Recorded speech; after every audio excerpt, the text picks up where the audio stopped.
We know that in our own communities, there will be people who are suffering domestic violence. So we need to talk about it.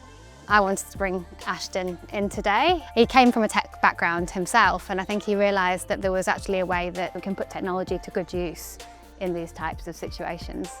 DV Safe Phone is a charity that collects, repairs and tests mobile phones, and then we give them for free to victims of domestic violence through over 400 different safe houses, hospitals and agencies across Australia. There are so many women affected by domestic violence, so this is something that really resonated with us as a committee, and there's also that link to the technology aspect. So the phones are used by the victim to hide at home, or if they're already out of danger, they use them in their new life.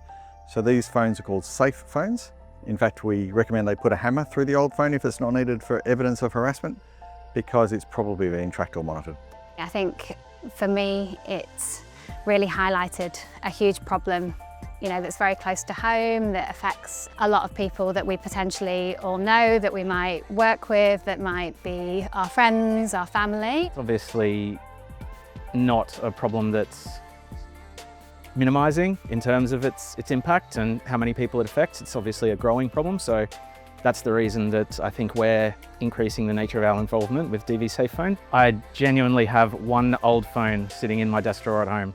So yep, that'll be making its way into the office and into the collection box.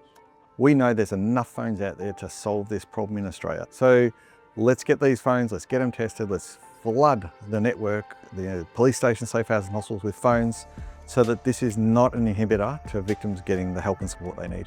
We set up the Women in Technology Committee just over a year ago, before the last International Women's Day. We know that women are an underrepresented group in technology across the world, really, and it's something that we wanted to address head on in Tabcorp and make sure that our voices are heard and that we make sure that we have a positive representation. And that's why we wanted to do something different today, not just talk about women in tech and our careers, but also how we can use our unique skills and technology to actually solve broader societal problems. We can help charities, we can use our unique set of skills to give something back in the world as well.